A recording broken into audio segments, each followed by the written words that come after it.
Para seleccionar a un abogado externo o un estudio, primero tomamos en cuenta cuál es la naturaleza del asunto en el cual requerimos un patrocinio. Podría ser la asesoría en un tema concreto, dirigir un conjunto de revisiones o a lo mejor tramitar procesos de carácter judicial, arbitral, administrativo. Entonces tenemos una diferencia entre los asuntos que se ven en Lima y los asuntos que se ven en el resto del Perú.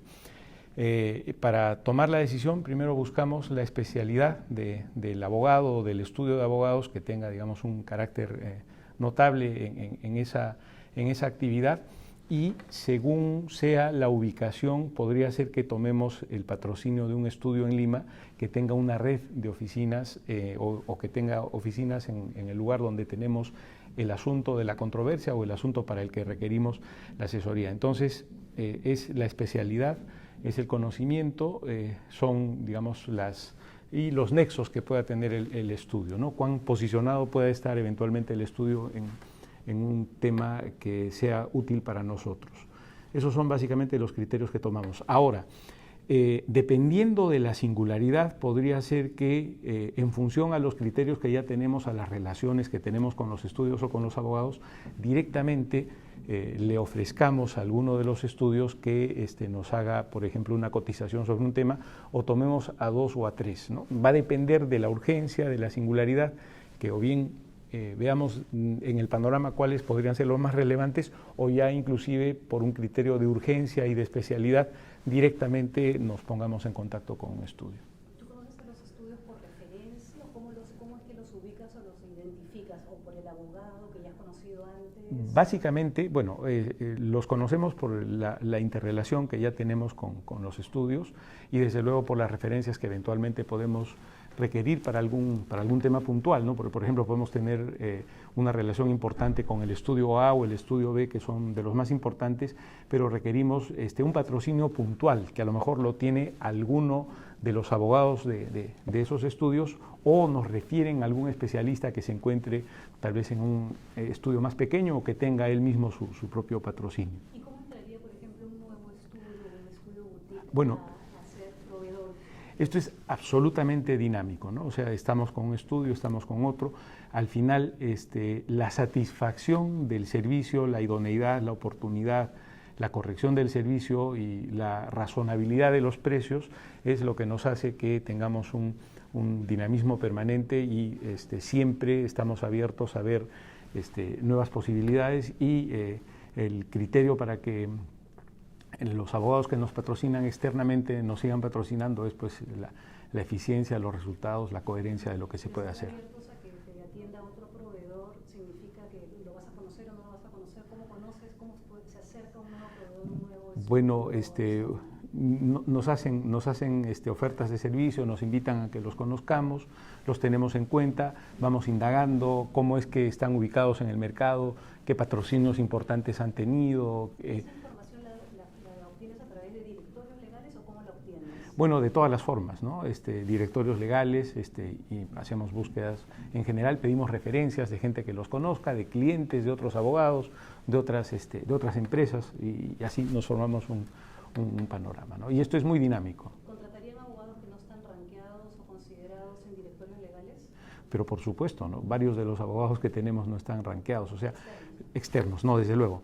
Sí, para empezar, a ver, el banco tiene patrocinios en todo el Perú, y salvo Lima y puntualmente tal vez algunos abogados, no sé si de Arequipa y de Trujillo, que lo dudo, no existe un ranking para los abogados de provincias, ¿no? Entonces, pero nosotros tenemos una cantidad impresionante de temas en provincias y estamos en interrelación. Entonces, ahí no hay abogados rankeados, pero sí hay abogados muy competentes. El tema del ranking es bien importante, pero hay que verlo con algún matiz, ¿no? O sea, pueden existir muchísimos abogados sumamente competentes que no rankean, y eso no los hace abogados menores. No, sí, siempre hacemos permanentemente, y eso es lo que garantiza que podamos tener nuevos patrocinios, ¿no? ¿Y el proveedor del servicio de estudio, el abogado externo, te pide que lo evalúes?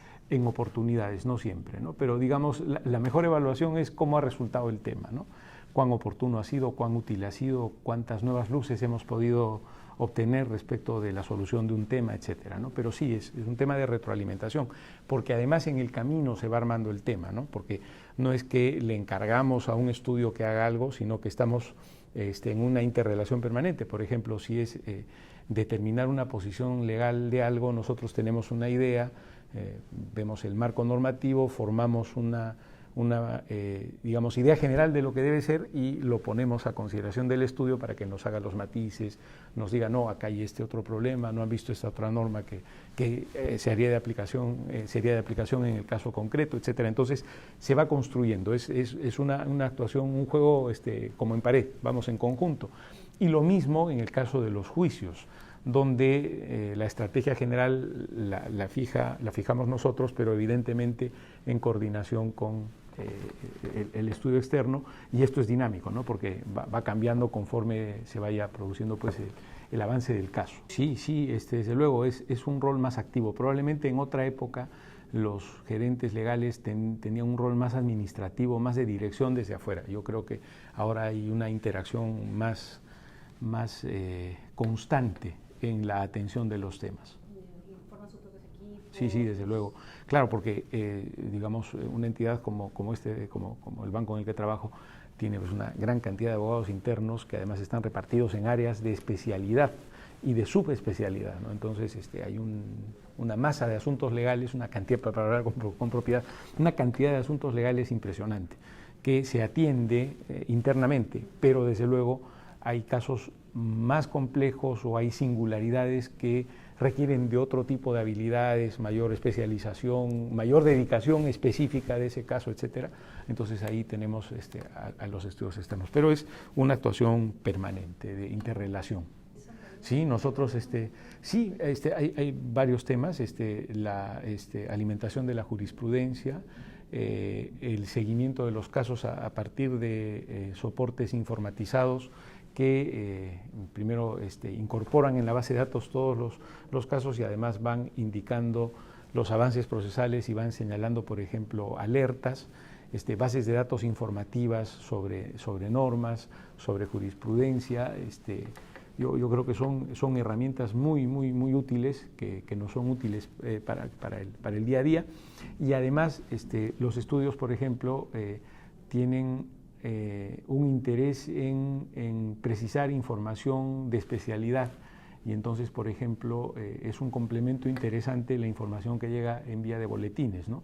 Boletines de comentarios jurídicos, boletines de actualización normativa especializada o boletines que comentan resoluciones relevantes, ya no solo las judiciales, ¿no? Porque ahora hay un creciente mundo administrativo, sí, son útiles. Sí, en general son útiles, ¿no? Y como digo, diferentes estudios tienen matices o sesgos de especialización en lo que alcanzan, ¿no? Sí, es muy útil. Sí, yo creo que los principales están camino, ¿no? Yo creo que están empezando a usar tecnología, ¿no? Creo los más grandes y algunos pequeños especializados sí están empezando a usar tecnología. La dimensión de los temas que hay que tratar impide que se pueda hacer con un soporte ordinario. Yo creo que además en el mercado existen diversos aplicativos y programas que se van usando de manera más cotidiana, ¿no? Sí, cada vez estamos usando la tecnología como una herramienta necesaria. Bueno, evidentemente que se anticipe, para empezar, que el servicio sea adecuado, ¿no? Que se anticipe, que actúe bajo parámetros de legalidad y de moralidad, que es evidente que ahora más que nunca se hace evidente la necesidad de actuar en los parámetros que corresponden, ¿no? Entonces, la combinación de todos esos elementos y la eficiencia son aspectos que valoramos mucho. Y el otro tema es el tema preventivo, ¿no? Porque generalmente vamos a acudir al apoyo de un patrocinio externo cuando estamos en una situación en la cual ya se ha desencadenado algún evento de carácter judicial, procesal, lo que fuera. Pero entonces viene la reflexión, qué cosa se hizo mal, y entonces actuemos de manera preventiva. Entonces, lo que puede ser también muy valorado es pensar en alternativas de solución a situaciones potenciales de riesgos futuros. Entonces, las arreglamos, las solucionamos antes que se desencadene una situación. Sí, bueno, la cercanía que tiene que existir es necesaria porque, como dije, no es posible encargar un tema y desentenderse y esperar que fluya y salga el resultado A o el resultado B. Como digo, hay una idea de lo que se quiere hacer, pueden existir puntos a completar y hay un trabajo de interacción, es decir, el abogado interno de la institución está al tanto de lo que está pasando en el caso y está en comunicación permanente con el abogado del estudio externo al que se le ha encargado el tema, porque además eso permite, según la circunstancia del patrocinio, ver cuál es la orientación. Entonces hay una retroalimentación permanente y es necesario además estar en ese contacto para tener claro cuál es el curso que están tomando las cosas. Procuro que, bueno, en un sentido 24/7 sí, dependiendo de la urgencia, pero evidentemente en los tiempos en los que son razonables los temas, ¿no? O sea, sí, estamos con el correo electrónico y con el WhatsApp. Bueno, ambos tienen su utilidad, ¿no? El WhatsApp es un mecanismo de comunicación inmediato, fantástico, que permite que inclusive se envíen documentos igual, ¿no? Pero digamos, el correo puede ser un mecanismo de comunicación más formal y los archivos y documentos que se pueden recibir pueden ser mejor ejecutados a veces, etcétera, ¿no? Ambos son, o sea, el tema es la comunicación, el asunto es que, digamos, para una información formal el WhatsApp no sería la vía adecuada, ¿no? Igual puede haber una comunicación inmediata por el WhatsApp, pero para la comunicación formal siempre lo que ya se dijo en el WhatsApp se tendría que decir formalmente en el correo, pero al final el fondo es estar comunicados, estar en permanente interrelación para poder resolver cualquier tema, y ahí es fantástica la tecnología, ¿no? que existe hoy, que se puede utilizar. Sí, es una herramienta útil, pero además la hacen varios estudios, ¿no? O sea, digamos como un plus a los servicios que dan o como un mecanismo también para fidelizar clientes. Normalmente hacen desayunos de trabajo en los cuales exponen, por ejemplo, variaciones normativas relevantes. Se puede haber cambiado una norma, puede haber salido una nueva norma que regula una materia, entonces hay varias cosas a revisar. Y entonces se hacen ese tipo de conversatorios, tipo desayuno o pequeñas charlas en horas al final de la tarde, etcétera. Así es una de las formas de mantener actualizaciones. Sí utilizo. ¿Para el tema te sirven, por ejemplo? Sí sirve. Claro que ahí también tenemos el matiz, ¿no? Por ejemplo, el Facebook es una herramienta fantástica de comunicación, pero hay que tener un poco un matiz en cómo se usa, si digamos es un tema abierto, porque el uso de las redes es fantástico para poner de relieve muchas cosas, pero tampoco hay forma de controlar lo que puede pasar en una red. Entonces, tal vez para la comunicación con estudios y comunicación en general, puede ser estas redes sociales abiertas pueden ser útiles hasta un punto, pero digamos otra información tiene que ir desde luego en vías que sean de ida y vuelta, pero que no sean de comunicación pública. Pero sí es útil, ¿no? O sea, por ejemplo, cuando sale algún tema jurídico controversial, donde primero uno se entera qué ha pasado es en redes, ¿no? Ni siquiera es en los medios de prensa, es en redes. O sea, en ese sentido, para estar al día, sí es fantástico y se puede utilizar, pero digamos para una comunicación más formal, no tanto, ¿no? Y evidentemente para la comunicación profesional, confidencial, ya tiene que ser un canal más restringido, ¿no? Como el correo. Me parece interesante, ¿no? Están creando algunos importantes estudios de Lima, han creado blogs inclusive, ¿no? Donde hacen comentarios de carácter jurídico.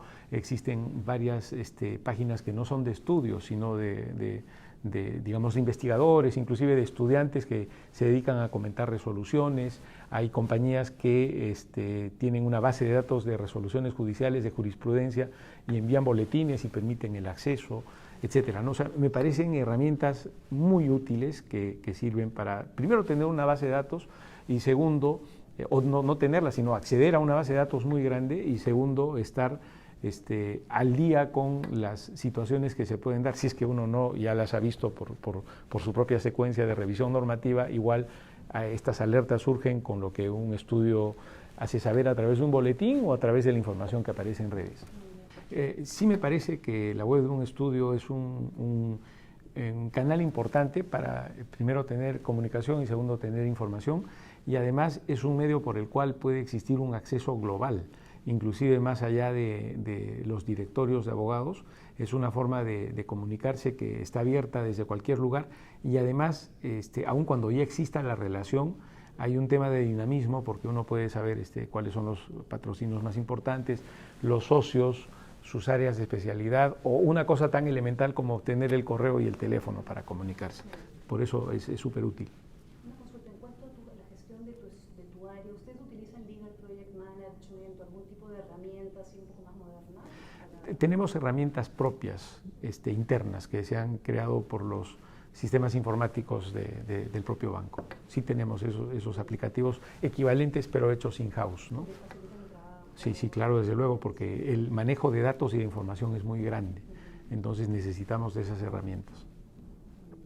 ¿Algo que tú quieras agregar, Miguel? Que me parece interesantísimo lo que hemos podido conversar y que así como estamos en una época de modernidad, de desarrollo, de supradesarrollo, se dice que estamos en la época de la cuarta revolución industrial, la profesión de abogado también se tiene que modernizar, ¿no? Entonces, yo creo que esta es la época en la cual el abogado ya no puede ser como en un momento que fue todista, pasó a ser especialista, pero especialista al punto de que yo conozco este tributo, el otro tributo lo conoce el otro doctor, yo no puedo hablarle del otro tributo. Pasamos a este escenario de especialización absoluta como un péndulo. Y ahora hemos encontrado que el ejercicio adecuado implica conocer varias cosas y entonces no es que vamos a ser todistas, pero tenemos que tomar un área de especialidad que abarque varios segmentos del derecho, y en esta época también es muy útil el tema tecnológico porque tenemos que ir al ritmo de los cambios económicos y de los cambios de la sociedad. Y has escuchado también solamente la palabra disrupción legal, ¿no? Los servicios legales disruptivos. Sí, así es que aparecen con ofertas nuevas, ¿no? Con ofertas que no se conocían, que no se tenían, proponen formas novedosas de dar un patrocinio y bueno, pues en un escenario de quietud alguien que plantea algo diferente va a ser visto, ¿no? Y eso es interesante. Acá en Perú no hemos visto eso. Mínimamente, pero yo creo que hay, digamos, una competencia muy intensa y un afán de perfeccionamiento, de especialización, de uso de tecnologías y en el camino aparecerán seguramente figuras más interesantes. Bueno, hablando de estudios top, el que tiene el patrocinio nacional pero puede atender a clientes afuera y el otro que está asociado con una corporación de abogados transnacional, a nivel de top no hay diferencia. Probablemente la diferencia podría ser de cobertura, en el caso de que el patrocinio se refiera a algún asunto que trascienda la frontera del Perú. Esa sería la única diferencia.